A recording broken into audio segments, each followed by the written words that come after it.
Welcome ladies and gentlemen, today we're going to take a look at the Magicka Warden healer for Dragon's Bone DLC. This is a Trials and Dungeon setup.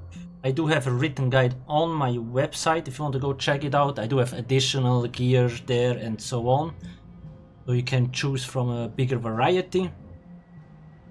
Now if we look at our stats, we have pretty neat stats, a lot of recovery and a lot of resources. Our spell damage is actually also quite high, especially if I activate Spell Power Cure.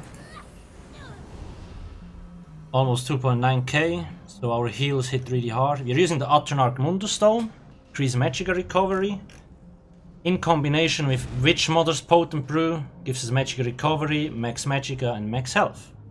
And we use Spell Power Pots. If you don't want to use Spell Power Pots, just the normal ones, you can do that. Because we do get like spell damage buff from Blue Betty and the crit from Inner Light. Up to you. In terms of race, I actually do recommend being a high elf, but the Argonian or a Breton also works. I just like high elves because they give max Magicka and recovery, so it's pretty cool. In terms of gear, like I said, I have a lot of other options on my website. And please don't forget to subscribe, I will release more videos in the future. Spell Power Cure should be on most healer builds, it's simply too good to not be used. You see, you apply 260 spell and weapon damage to everyone. It has a cap at 6 players, so it's really strong. And then the second set I use is Worm Cult, basically reducing the Magicka cost by 4%. Now keep in mind, like I said, if you don't have Magicka setups in your group, this is useless, so replace it with something else. Like Mending or Yorwolds, there's a lot of good options. I do have 3 spell damage glyphs here. If you think you need more sustain, you can replace it with Magicka recovery or cost reduction.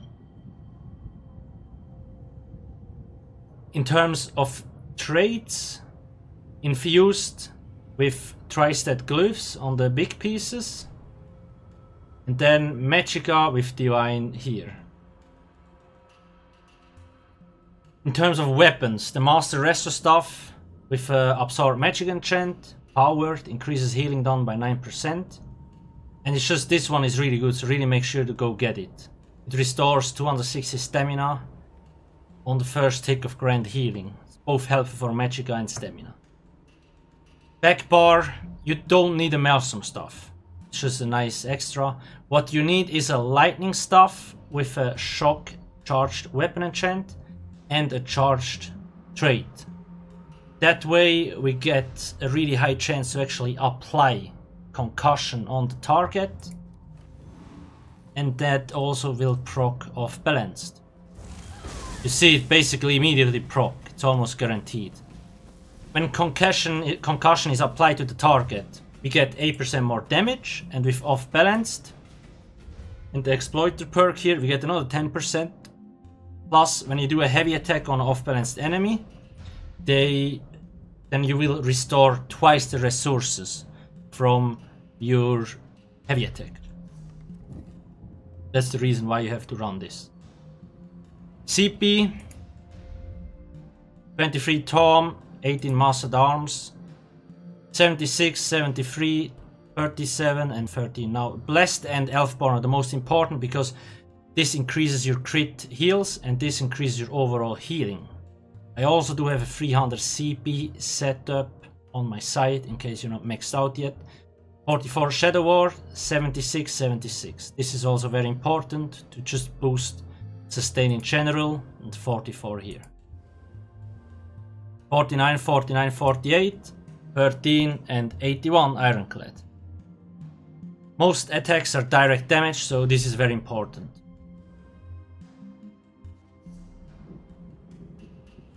Now, skills.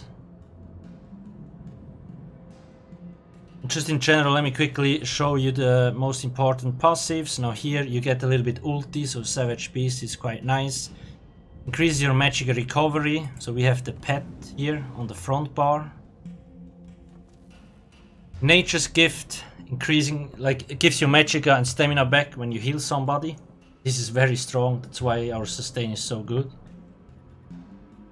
And other than that, there's a few others like this. You can apply minor toughness, increased healing, and just here you also can get major mending when you heal somebody that is below 40%. So in general, really strong healing passives. Here, there's nothing interesting. Make sure you have destruction and restoration stuff passives. Light armor, fighters, mages and undaunted.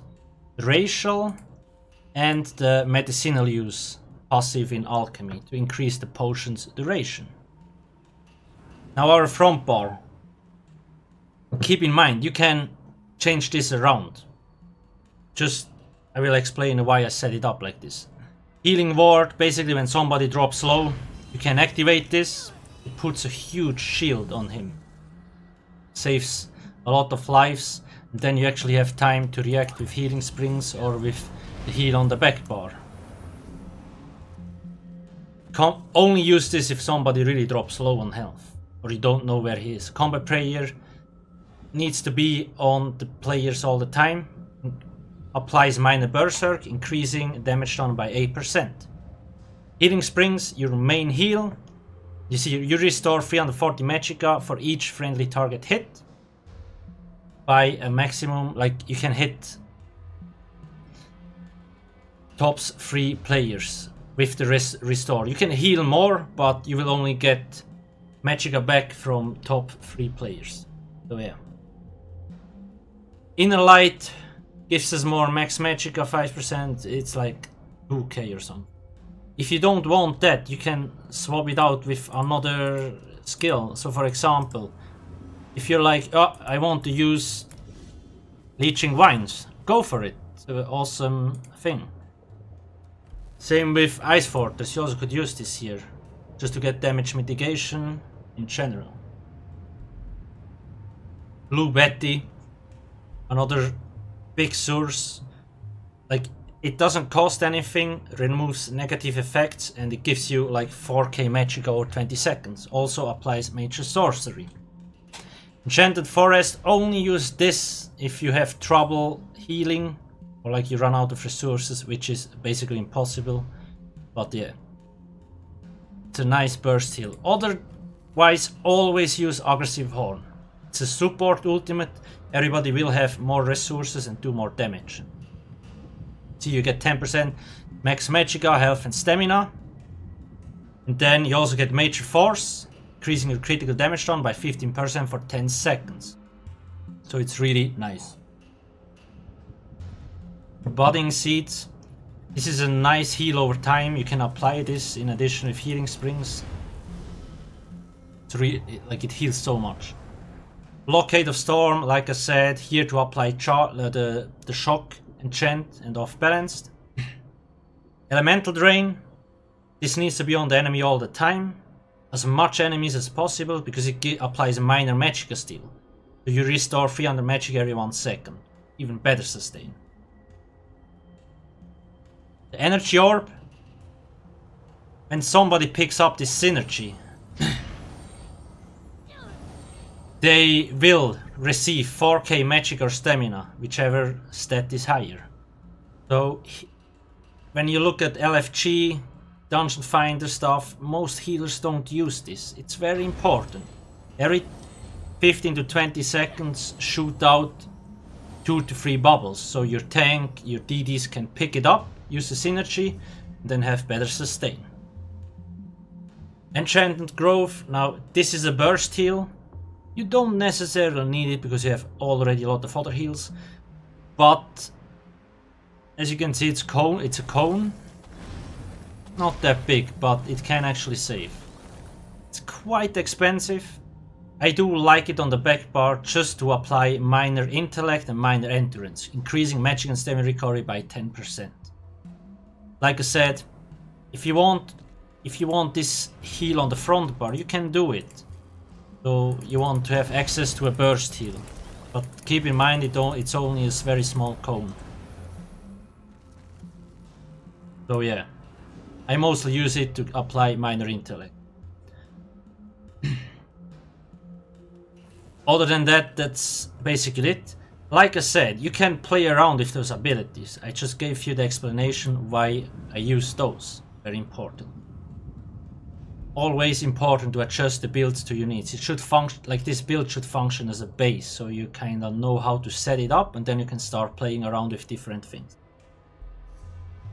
If you do have any questions, please ask me in the comment section below. Make sure to not forget to subscribe. Thank you for watching and have a nice day. Cheers.